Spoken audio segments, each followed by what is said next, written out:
और यूक्रेन में पुतिन का तीसरा तूफान शुरू हो चुका है। हालात ये हो गए हैं कि रूस की सेना अब यूक्रेन में हर तरफ हवाई हमले कर रही है, जो कि बेहद खौफनाक है। यहां तक कि यूक्रेन की बारूद, बम और मिसाइलों से भरी मिलिट्री ट्रेनों को भी रूस ने तबाह करना शुरू कर दिया है। हारते और पिटते यूक्रेन को देखकर अब नेटो देश हंगरी भी कहने लगा है कि यूक्रेन की वजह से पूरा यूरोप बहुत बड़े दलदल में फंस गया।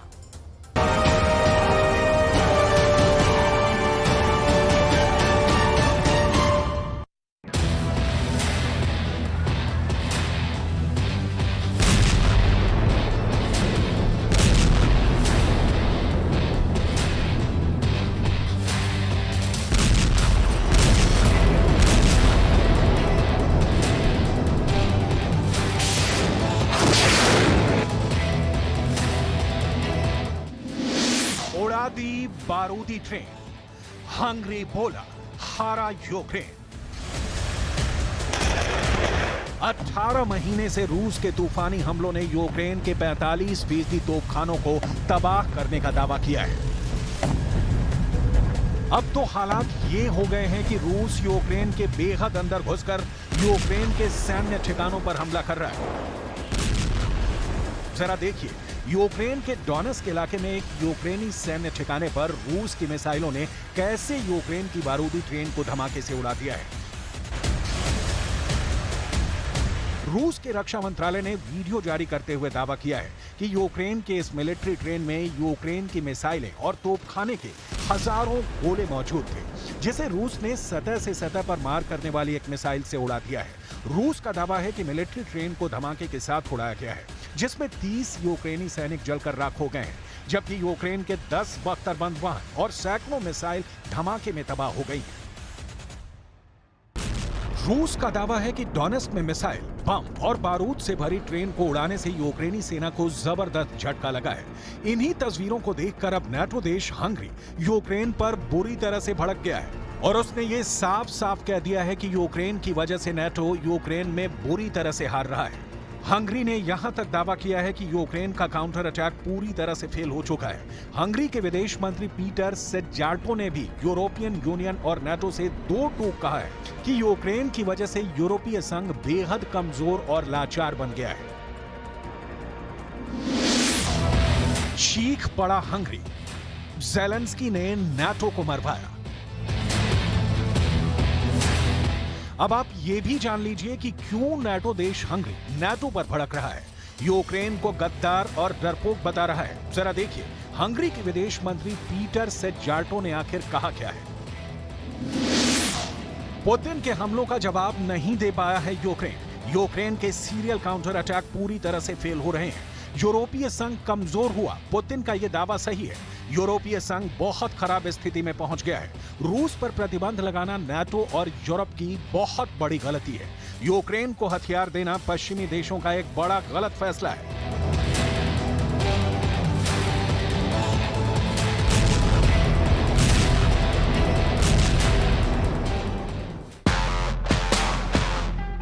भले ही रूस के खिलाफ पश्चिम के 50 देश और नेटो के 31 देश मदद करने का दावा कर रहे हो, लेकिन जो खबर अब डिफेंस एक्सपर्ट्स बता रहे हैं वो हैरान करने वाली है।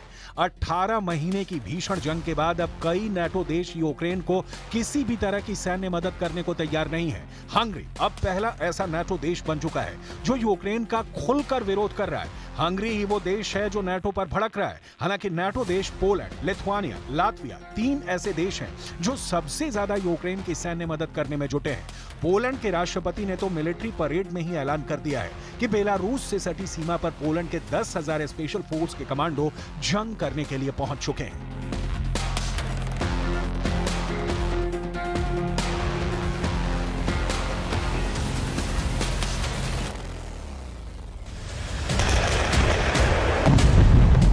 कह सकते हैं जिसका डर था वो डर अब सामने आ चुका है। पुतिन का रूस बेलारूस की जमीन से तीसरे विश्व युद्ध की शुरुआत करने जा रहा है। अमेरिका की कठपुतली बना नेटो देश पोलैंड इस वक्त रूसी मिसाइलों, तोप, टैंक और रॉकेट आर्मी के निशाने पर है। हालात ये हो गए हैं कि एक तरफ रूस यूक्रेन पर पिछले 45 दिनों से ऑपरेशन जेड चला रहा है, जिसकी वजह से यूक्रेन के दक्षिणी इलाके में रूस के 1 लाख सैनिक, 555 तोप और 1800 टैंक के साथ भयानक हमले कर रहे हैं। लेकिन इधर रूस ने बेलारूस में मौजूद 8000 वैगनर के स्पेशल लड़ाकों को पोलैंड की सीमा के बेहद करीब भेज दिया है। अब खबर आ रही है कि पोलैंड ने नाटो और अमेरिका के इशारे पर रूस से बेहद खूनी जंग करने का मन बना लिया है। हालात ये हैं कि पोलैंड के 10,000 से ज्यादा स्पेशल फोर्स के कमांडो बेलारूस बॉर्डर पर भारी हथियारों के साथ हमले की पोजीशन ले चुके हैं। दावा किया गया है कि रूस के सैनिक, बेलारूस के सैनिक और वैगनर लड़ाके 95 किलोमीटर में फैले सुवाल्की गैप से हमला करने जा रहे हैं।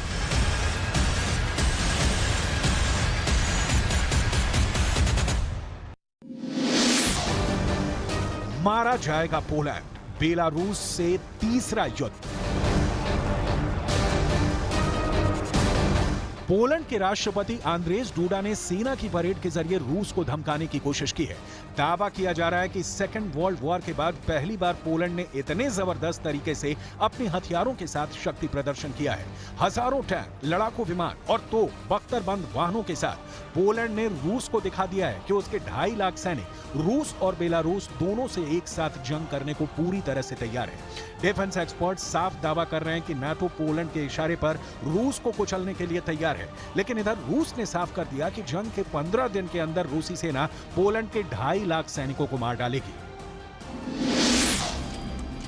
मारा जाएगा पोलैंड, बेलारूस से तीसरा युद्ध। अब आप ये भी जान लीजिए कि अचानक रूस की तरफ से पोलैंड पर भयानक हमले की तैयारी क्यों हो रही है और क्यों रूस के राज्य ड्यूमा के सदस्य और पूर्व सैन्य कमांडर एंड्री गोरोल्योव ने पोलैंड को मटियामेट करने का दावा किया है। जरा देखिए रूस के पूर्व सैन्य कमांडर एंड्री गोरोल्योव ने पोलैंड पर क्या कहा है। एंड्री गोरोल्योव ने पोलैंड को धमकी दी है, सब कुछ बुरी तरह से तबाह हो जाएगा। रूस के कलिनिनग्राड इलाके में पोलैंड ने सैनिकों की तैनाती करके नई जंग शुरू कर दी है। जंग की आड़ में यूक्रेन के इलाकों पर कब्जा कर रहा है। रूस इसे बर्दाश्त नहीं करेगा। रूस पोलैंड को बर्बाद करने में जरा भी नहीं हिचकेगा।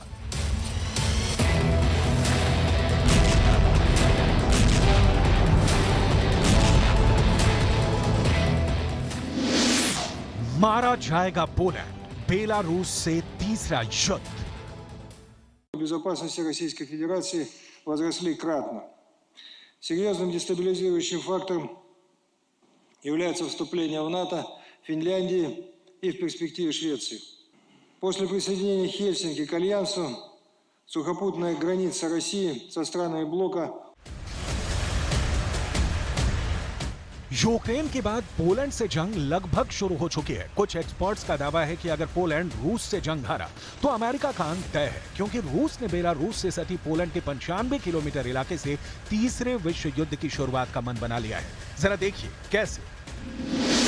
बेलारूस से सटी पोलैंड और लिथुआनिया की एक सीमा रेखा है जिसे सुवाल्की गैप कहा जाता है। पोलैंड और लिथुआनिया की ये 95 किलोमीटर लंबी सुवाल्की गैप सीमा रेखा बेलारूस और रूस के सबसे किलाबंद कलिनिनग्राड के बीच लिंक है, जो रूसी इलाके में आता है।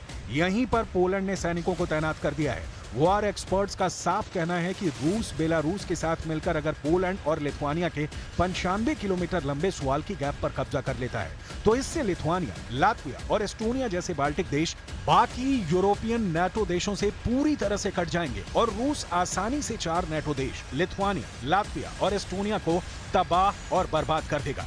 कुछ डिफेंस एक्सपर्ट्स का दावा है कि सुवाल्की गैप बहुत संकरा रास्ता है। रूस और बेलारूस मिलकर नाटो की भारी सैन्य मदद को तबाह कर सकते हैं, रोक सकते हैं। कई रक्षा विश्लेषक मानते हैं कि अगर नाटो देशों और रूस के बीच टकराव हुआ तो सुवाल्की गैप से रूस तीसरा विश्व युद्ध शुरू कर देगा।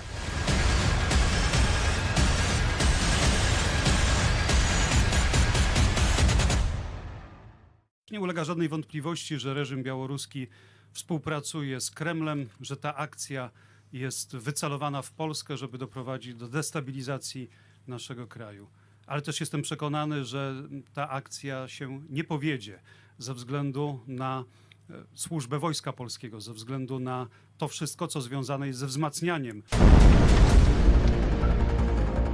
नाटो से जुड़े पोलैंड के राष्ट्रपति आंद्रेज डूडा को भी पता है कि रूस से जंग करना आत्महत्या के बराबर है। आंद्रेज डूडा मानते हैं कि पुतिन का रूस यूक्रेन जंग में नाटो, अमेरिका और पश्चिमी देशों की सोच से कहीं आगे की जंग कर रहा है। रूसी सांसद एंड्रे कार्पोलोव का भी दावा है कि पुतिन हर हाल में पोलैंड की सीमा पर मौजूद सुवाल्की गलियारा, जिसे सुवाल्की गैप कहा जाता है, उस पर कब्जा करना चाहते हैं। रूस के सामने पोलैंड की सेनाएं 24 घंटे भी नहीं टिक पाएंगी। इसी खतरे को देखते हुए नाटो ने रूसी हमले से पहले ही अपनी फौजों को वहां पर तेजी से तैनात करना शुरू कर दिया है।